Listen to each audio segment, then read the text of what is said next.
Okay, so peace to everyone. So I wanted to do another video about milk. So for those that don't know, I did a video last week where I pretty much told African Americans, all black people that, well, people in general, but I focused on African Americans. And I pretty much said that you should not be drinking milk because you're not a baby cow. And, in my DMs, a few people went at it saying, oh, just because they're not baby cows don't mean milk is not nutritious, or doesn't mean that they shouldn't drink milk. What's my proof? Where's my where is this coming from? What are my references and so on? Because a lot of people think when I speak, I just make things up. So what I'm gonna do in this video, as you can see, I have a different background. I'm trying something totally new.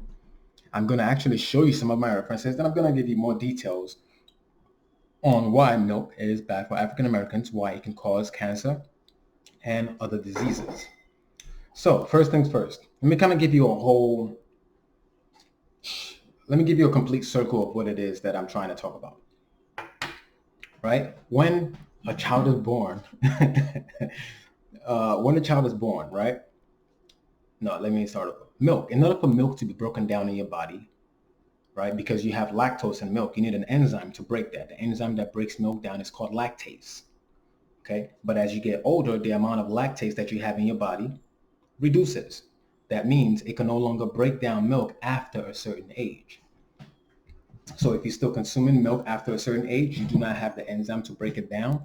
That means everything from that milk, for the most part, is now going into your body and leaving residue and causing other diseases because it cannot properly break it down.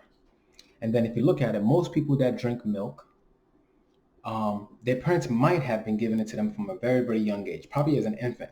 So now you look at it. When a baby is born and a baby is still small, they can't speak. So if you're giving them milk when they can't speak and it has some kind of negative reaction in their body, all the baby can do is cry and make noise, but you're not able to tell that, okay, maybe this is something that I gave them. You just think maybe the baby's hungry, maybe something is wrong, maybe the baby's sick. But it could be because of what it is that you're feeding the baby. Not necessarily milk, it could be other things as well. And so another thing, so now, like I said, right, you started from a young age, and then you grow up, you go into your teenage years, you start drinking milk. Most people that drink milk at least once a day, at least 7 times a week. That's just from using common sense. So like I said, right, when I do these videos, I try to ask you questions. I try to have you use common sense, and then I'll give you scientific or historical facts. So most people that drink milk, if you look at it, if you drink milk, you probably drink it in your cereal. At least you probably have that once a day. Let's say you don't eat cereal once a day. You probably drink coffee, which you use milk once a day. Even if you don't use coffee, then you look at pastries, right? Then you look at cheese. So there's different ways in which you're getting that milk into your body, whether you want to, if you want to admit it to yourself or not. So the older you get, the more you keep consuming the milk, and because your body can't break it down, it's going to lead on to diseases or even cancer when you get older. So another thing is, so I had a friend of mine that she recently had a baby, and then she would feed the baby breast milk, which is obviously what's best for the baby, because your breasts get bigger, they start producing milk. It's because you're having a baby. It just doesn't happen randomly. So that tells you that's what the baby needs. Same thing for animals, okay? They start producing milk after they have their puppies or their calves or whatever it is, okay? And it's meant for them. It's not meant for humans, okay? So, and then she said that when I give the baby breast milk, it goes through the baby, and then the baby is hungry like another 2 hours or so. But sometimes she'll give the baby milk mixed with a product or whatever because it holds the baby longer. And if you think about it right there, you don't need a science degree to tell you that it goes through the baby faster because it can digest it faster, because it kind of belongs there. If it's taking a long time to process and digest, it's because the body has to work harder to break it down. So little signs like that you have to think about. And since all this coronavirus thing is going on right now and a lot of people are staying at home, you can pretty much bet there are going to be a lot of babies being born 10 months from now. So this is for people that are about to be mothers, or even mothers that feed their baby milk. This is something that you can look into on your own. So a few other things that I said that I'm going to back up with references are, I said majority of blacks are lactose intolerant. I'll show you the proof. I said you're supposed to stop drinking milk after your mom stops producing, or around between 1 to 4 years of age. And then I'll show you different studies. I'll also show you how causes or can cause prostate cancer in men, as well as ovarian cancer in African American women, prostate cancer in African American men as well. So let's see. Getting older. All right, so let's get started. Let's look at my first reference. This is a doctor by the name of Frank Oski. This is his book called Don't Drink Your Milk. Let me show you the beginning. We'll get all the way to the top. Right? Don't Drink Your Milk. Frank Oski, MD. This is who Frank Oski is. So you don't think he's just a regular guy. Frank Oski was an American pediatrician. After holding several faculty positions at medical schools, he spent several years as the chair of pediatrics in Johns Hopkins School of Medicine, right? So that's somebody that's a specialist. That's somebody that you would call an expert on what it is that he does. And he deals with kids. So we're going to look at it from the start, right? When you're a baby and they're feeding you milk, different things that can happen to your baby. So I already have some parts highlighted. Obviously, we're not going to go through the whole book. So let's look at it here. The fact is, drinking, oh, here I go again, struggling to read. The fact is, the drinking of cow milk has been linked to iron deficiency anemia in infants and children. It has been named as the cause of cramps and diarrhea in much of the world's population, and the cause of multiple forms of allergy as well. And the possibility has been raised that it may play a central role in the origins of atherosclerosis and heart attacks. So right there is telling you, from a young age, it's already being linked to iron deficiency anemia in infants. So from a young age, if your parents are giving you milk, they're already doing damages to you. And as you can see later on, they also say that it can lead to heart attacks, right? Once again, that is from Frank Oski. This is a book. I think you can even find this book online for free if you want to read it. Let's move on. So let's read this part. Prior to 1965, it was assumed that absence of lactase in the intestinal tract was an unusual disorder seen in some infants as a result of hereditary abnormality. Either that or it occurred in association with other diseases of the intestinal tract. It was in that year that investigators at Johns Hopkins School of Medicine first observed that 15% of all whites and 70% of all blacks tested were unable to digest lactose. Surveys of the world population were begun, and now we know that far more people are unable to digest lactose than are able to digest it. In my last video, I said that majority of blacks are lactose intolerant. Right there, it tells you 70 of blacks are lactose intolerant. Whites, 15% of whites are able to digest, are not able to digest it. So if you look at it, I also said that you should focus on race-specific studies because of situations like this. If you don't know that it affects black people more than it affects white, and you just read some study that says 15% of people are lactose intolerant, then you might think maybe it doesn't affect you. But if you focus on your race, then you will see that, you know what, this makes sense, because why should you focus on a race that only affects Asian if you're not Asian? I mean, same thing for white folks. They're not studying what's going on with what's affecting black people because it doesn't affect them. Yes, you can do studying in general, but when you think of, if you want to focus on your people or your race because that's what's going to affect you or your family, then it makes sense. And now look at it. It says sometimes between the age of 1.5 and 4 years, most individuals lose the lactase activity in their small intestines. This appears to be a normal process that accompanies maturation. It occurs in mammals shortly after they are weaned. That's pretty much telling you. See, here's the thing. Lactase is what breaks down lactose. Okay, lactase is the enzyme that breaks down lactose. Like I said, it reduces the older you get. And it tells you that right there. This appears to be a normal process that accompanies maturation when you're being matured, when you're getting older. And it's same thing for other animals. So when I said it, I said that cats, dogs, lion, bears, and so on, once they feed their offspring, once they feed them the milk, they stop feeding them the milk after a certain period of time. And that animal no longer takes milk. The only time you see that animal taking milk is when a human is doing it or when a human is forcing that animal to take it. No animal goes around chasing other types of animals for their milk. You're supposed to drink the milk of who it is that you come from. Right? Hence, you're not a baby cow, so you shouldn't be drinking cow's milk. Your body no longer has the same amount of lactase to break down the lactose in the milk, so you should no longer be drinking milk. I think I said one more thing and then we'll move on. Okay, let's read this part.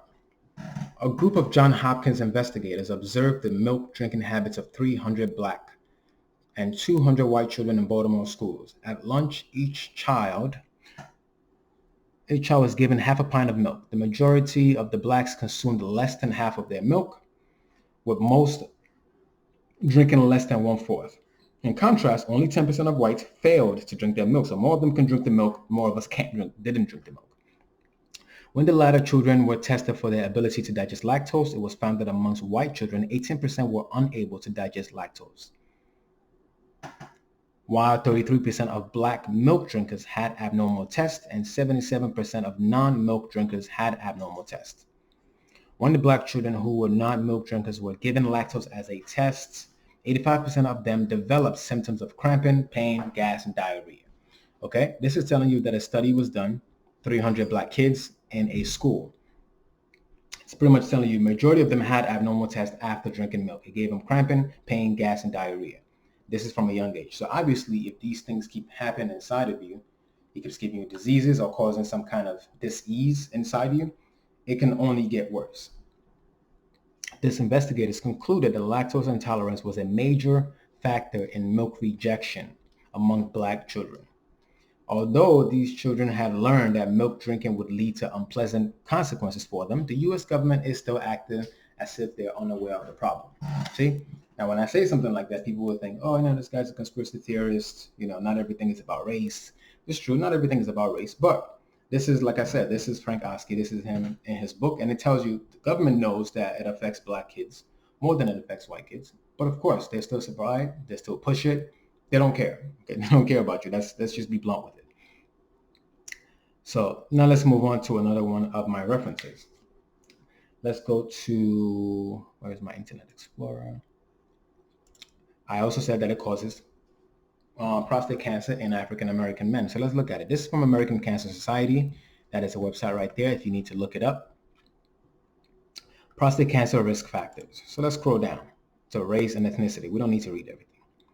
Prostate cancer develops more in African American men and in Caribbean men of African ancestry than in men of other races. And when it does develop in these men, they tend to be younger, which is very, very sad. Prostate cancer occurs less often in Asian American and Hispanic Latino men than in non-Hispanic whites. The reason of this racial and ethnic differences are not clear. So this is race when it comes to prostate cancer, right? Let's look at diet. Scroll down to diet. Factors with less clear effect on prostate cancer with diet. The exact role of diet in prostate cancer is not clear, but several factors have been studied. Men who eat a whole lot of red meat or high-fat foods, especially dairy products, appear to have a slightly higher chance of getting prostate cancer. Okay, right there you can read it. These are not my words. I did not do the study. You can see the people that did it. Right. If you can read from, we can even read even further. These men also tend to eat fewer fruits and vegetables. Right. Obviously, that's like common sense. Eat more fruits, eat more vegetables. Doctors aren't sure which of these factors is responsible for raising the risk. So here's the thing, right? Whenever you're reading studies and so on, in a lot of the Western countries, they would never really tell you, especially America, they would never really tell you milk causes cancer because of a few things. One, you got to look at corruption. Two, they don't want to get sued. Three, the milk industry is very, very, very big. And if you think about the amount of things that milk contribute to, you have to understand that if they were to establish the fact that milk causes cancer in a group of people or majority of people, they're going to lose billions overnight. You got to look at it. Milk, you get cheese, you get yogurt, right? Because of cheese and yogurt, you also have other things. Now you got to look at pastries and ice cream and a lot of things that milk goes into, right? The whole cereal aisle, half of them, majority of that cereal will not be sold anymore because majority of people that drink milk also use it for their cereal. Okay, so for some people that are always looking for like clear-cut answers, you're never really going to find that in America. And when you find that, if a whistleblower like gives you that information, most of the time they get killed or they get pacified, or you just never really find that information. So people always say, how do I know this research is true? How do I, I had a friend of mine that I had a very good conversation with, and he's like, he's pretty much looking for something along the lines of milk is bad for you. He wants something clear-cut. But it gets to a point where you have to now, like I said, you have to always use your common sense. You have to you can test it out on your own body. If you drink milk and you know that you have gas, you know that you have bloating, you know that maybe you have diarrhea, you feel a difference in your body. That right there is telling you it doesn't belong there. Or what you can even do is, if you drink milk or consume dairy right now, take away dairy out of your diet for a whole month. And then look at the difference in your body. See if you have more energy, see if you have less gas, less bloating. That right there tells you it doesn't belong in your body. So it's really not rocket science. A lot of people know the truth. It's just that they love the way cheese tastes, they love the way milk tastes, and so on, and they're not even trying to look for alternatives. So that's part of the issues. But let's move on. Prostate cancer. This is another reference. As you can see, Harvard Medical School. Okay, everybody loves Harvard. Everybody knows Harvard. This tells you prostate cancer is not a young man's disease. Now let me scroll down here. What may be surprising is that race and ethnicity, race, let me zoom in. Race and ethnicity, where am I? Race significantly influence who gets prostate cancer and who dies from it. African American men have by far the highest incidence of this disease. They are roughly 1.6 times more likely to develop prostate cancer more than whites. I don't need to read the rest. Okay, you can see African American, and then you can see the incidence rate and the mortality rate. So our rate's almost double theirs. This is why I say focus on focus on study that affects your own people. Okay, and if you see these kind of alarming rates, maybe this will make people take their health more seriously. Reduce the amount of milk that you drink or get rid of it in general. Get rid of it. You have other options. You have coconut milk, almond milk, hemp seed milk, tiger nut milk. You have almond milk. You have a lot of options out there. Okay. And like I said, you might even find a study that'll tell you, oh, almond milk is bad for you. But you have to look at it. If the milk industry starts losing money, it makes sense for them to try to maybe put something out that says almond milk is bad for you. And in that situation, then what do? Then you use your own body as research. Try milk for a month or keep consuming your dairy for a month. Look at what happens to your body. And then maybe try almond milk for a month. Look at what happens to your body, right?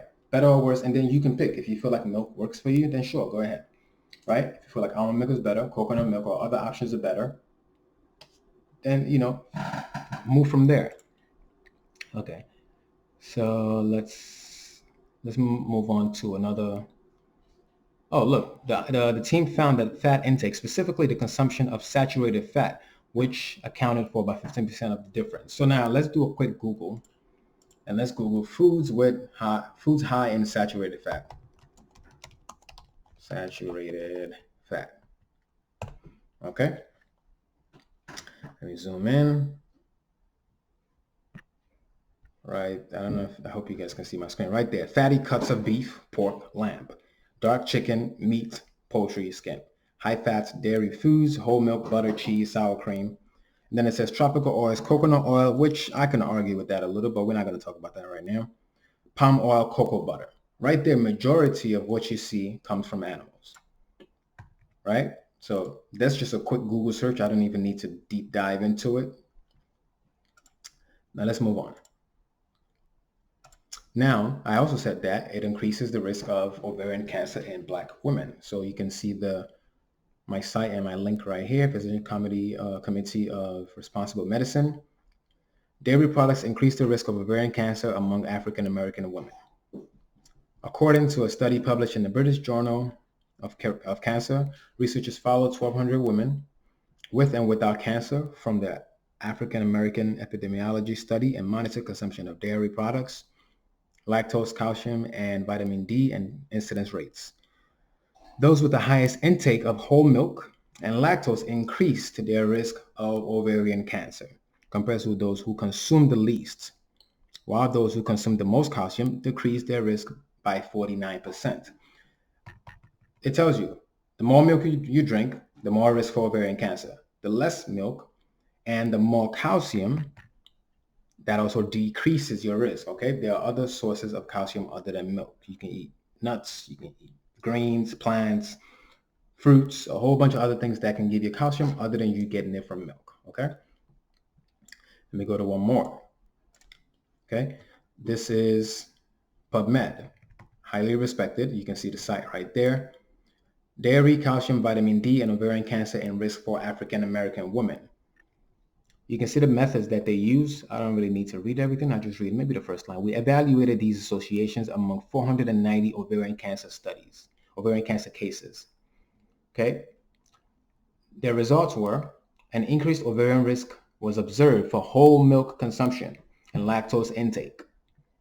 Calcium intake was associated with a decreased risk of ovarian cancer. Like I said, the other sources of calcium, but vitamin D intake was not. Longer sun exposure in summer months were found to predict a lower risk. In conclusion, our findings suggest that high calcium, low lactose, and sun exposure in summer months may reduce the risk of ovarian cancer. See, they also got to be careful with their words. So they'll say things like may reduce the risk, can cause it. They're never going to give you will reduce the risk or milk causes cancer, because they have to be careful with their words, because they can get sued and backlash and a whole bunch of stuff like that from people who don't want them to put this kind of information out there. Also, you got to look at hospitals. Like if people aren't getting sick, they're not making money. Let's be honest. So if you don't see the corruption behind a lot of information that comes out, then you might want to wake up a little bit. So this isn't rocket science. It tells you high calcium, which you can get from plants and other sources other than milk, low lactose, sun exposure, right? People ignore that. Black people, you think that black people are people of the sun. I don't even know how to put that to you. Okay, you are people of the sun. You get energy from the sun. You get vitamins from the sun. That's a whole nother conversation for another day. The most people that get sun cancer are people that aren't black. Okay, black people might get it, but it's a very, very low amount versus countries like Israel that has, I think, the second highest rate of people with cancer. Okay, and people that live in Israel, they aren't really black. So that's not rocket science as well.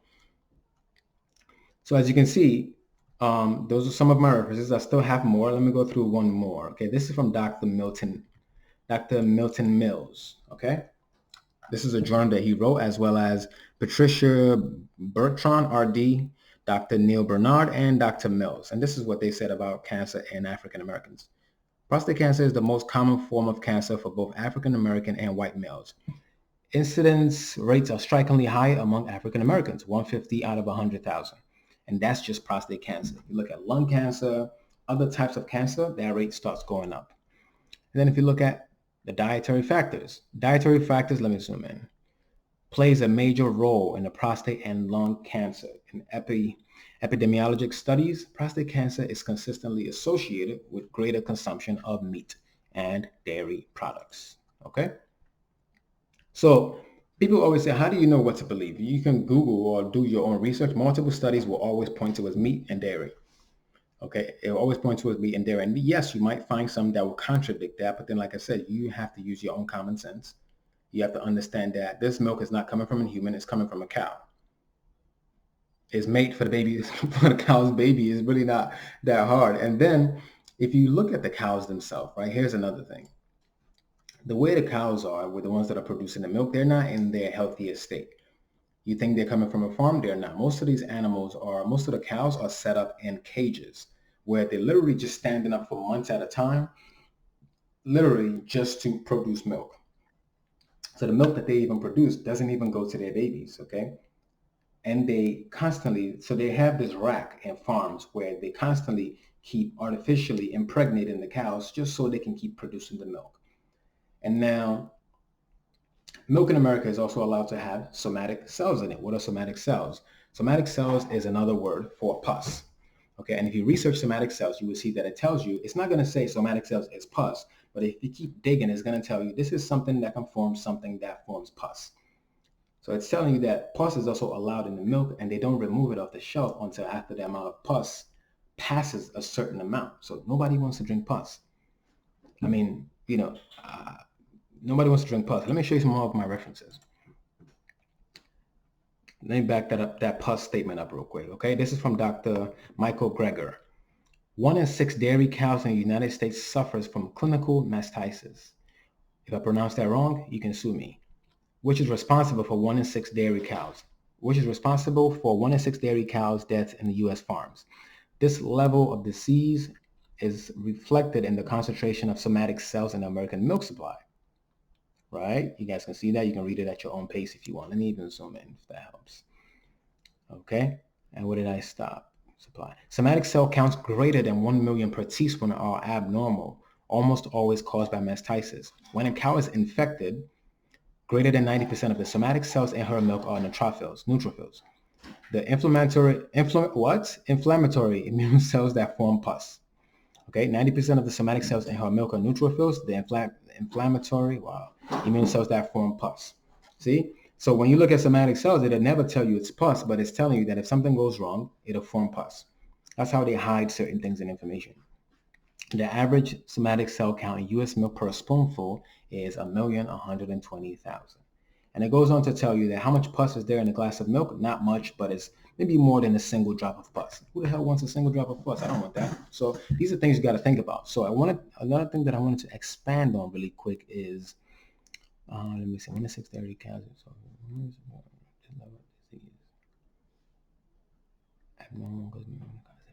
yes. So the way this, also another thing is, the way the cows are raised, they're pumped with a lot of medication. I read a study once. I don't have that study in front of me, but you can Google it if you want.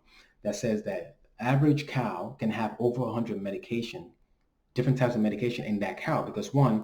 Because they're being grown in cages and tight spaces and places that aren't really sanitary.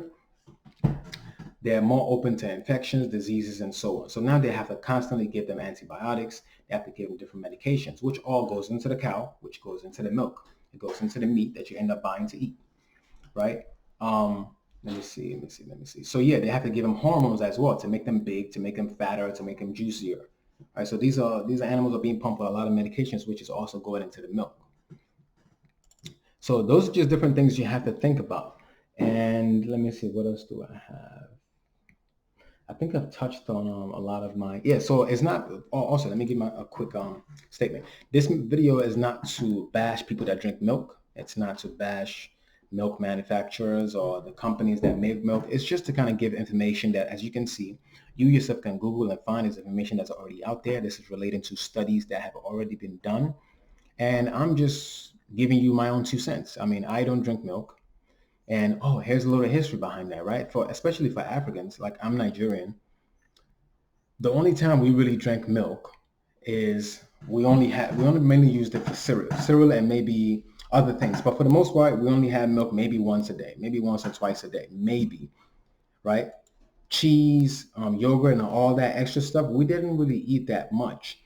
I didn't really see cheese until I got to America. And the first time I saw cheese on pizza, I actually got sick. I didn't even eat it. I got sick just from looking at it and the smell. So right there, my own body was telling me that I don't need to be going near it the first time that I saw cheese. So yeah, this is just a video to give information. Feel free to look up all the references. And it's just to get people to use their own common sense and make the decision that's better for them and their family. Other than that, feel free to subscribe. Or feel free to watch my next video. Thank you for watching.